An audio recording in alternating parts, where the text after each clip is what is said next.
Today, it's Swedish meatballs, but not any Swedish meatballs. We're going to show you how to make Swedish meatballs the way they make them in Sweden.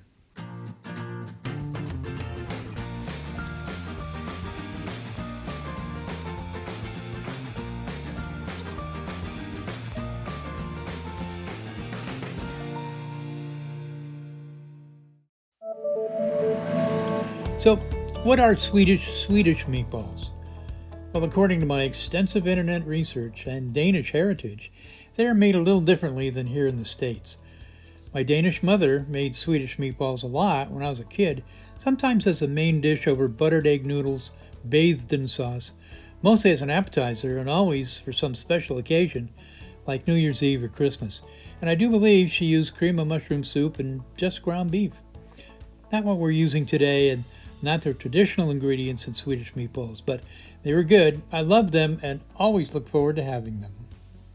When you think of Sweden, you think of three things: Volvo, ABBA, and Swedish meatballs. Well, these are my attempt to make Swedish meatballs as close to what they make in Sweden as possible. And from what I've learned, you won't find two Swedes who agree on how to make them the same way. Kind of like barbecue is here in the States.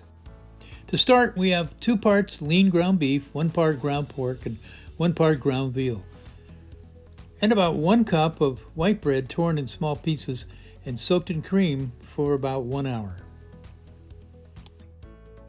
To that, we will add caramelized onions, some allspice, some ground nutmeg, kosher salt, and black pepper. And they will be finished with a pan sauce with a little chicken stock, sherry, and cream, and served with boiled butter potatoes or mashed potatoes, and something that is a must, lingonberries. But first, we will caramelize the onions.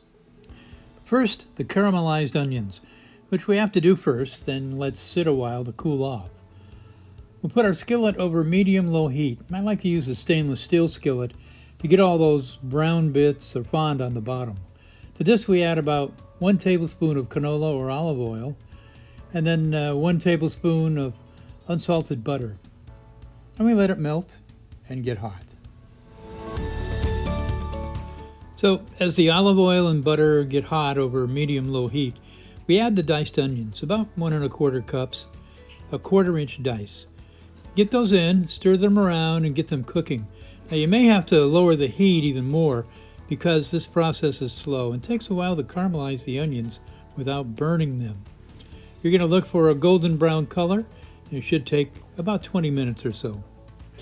It's been about 20 minutes to caramelize the onions in olive oil and unsalted butter. Now you're going to turn off the heat and then transfer the onions to a bowl and let cool before we use them.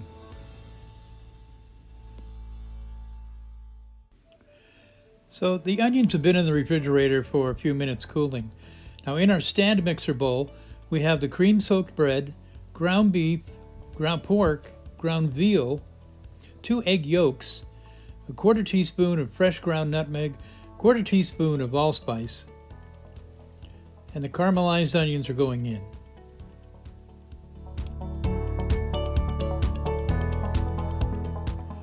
Now I'm kind of cheating a little here, but according to my research, you're supposed to mix all this with a wooden spoon, beat it until it is smooth, about 10 minutes.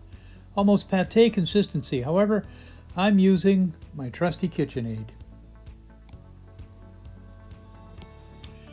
Use the paddle. Switch it on to low and let it go for about 5 to 6 minutes.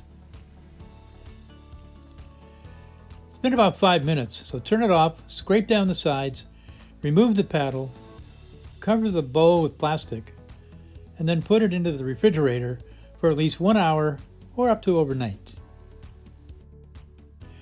Now that we've mixed all our ingredients, 1/2 pound of lean ground beef, 1/4 pound of ground pork, and a 1/4 pound of ground veal with cream-soaked breadcrumbs, 2 egg yolks, allspice, nutmeg, and a little salt and pepper, and the caramelized onions, and then let the mix sit in the refrigerator for at least an hour, it's time to make the meatballs.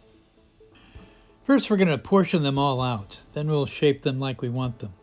I like to use a small scoop, kind of a melon baller size, to give us ping pong ball sized meatballs. Placing them on a plate or sheet pan, depending on how much you're doing. Use a bowl of warm water to dip the scoop into each time, and they should release easier. Once you have them portioned using that small melon baller scoop, you're going to want to dip your hands into the bowl of warm water and then start rolling them. Now, they don't have to be perfectly round. In fact, it's okay for them to be slightly flattened. Kind of a fun fact, supposedly most Swedes in Sweden buy their meatballs pre-portioned and frozen. Certainly a lot more convenient. Place the 4 meatballs back on the plate or the sheet pan. Now that we have them portioned and rolled, and by the way, don't compress them. Leave them a little loose. They'll be much more tender that way. Now to cook, you have a couple of options. One, you can put them on a sheet pan and bake in a 375-degree oven for about 25 minutes. That would be simpler. Or, like we do here, brown them in a skillet so you can get that meat fond in the bottom that will help make your sauce much more flavorful. I've got the skillet over medium-low heat. I don't want it too hot or they will burn before they're done. Add about 1 teaspoon of olive oil, then 1 teaspoon of unsalted butter, not too much. So when the oil is hot, begin to brown your meatballs. Adding them in the skillet, don't crowd them, and then turning often until they are all browned all over. And when each one is done, you want to remove them to a plate and keep warm in the oven while you make the sauce.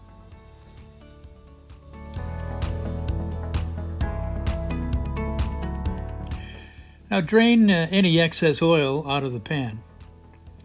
And check out that fond, those brown bits on the bottom. That's going to be pure flavor. Now place over medium heat and then add 1/2 cup of low sodium chicken stock mixed with about 2 tablespoons of dry sherry. And begin to deglaze the pan by scraping the bottom with a wooden spoon or silicone spoon. Bring the stock to a simmer, and then you're going to add 1 cup of cream.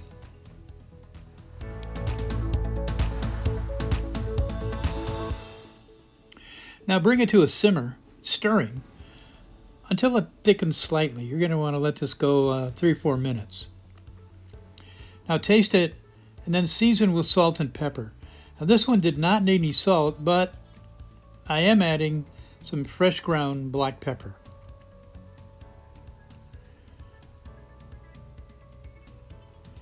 Then I like to do this with most of my pan sauces.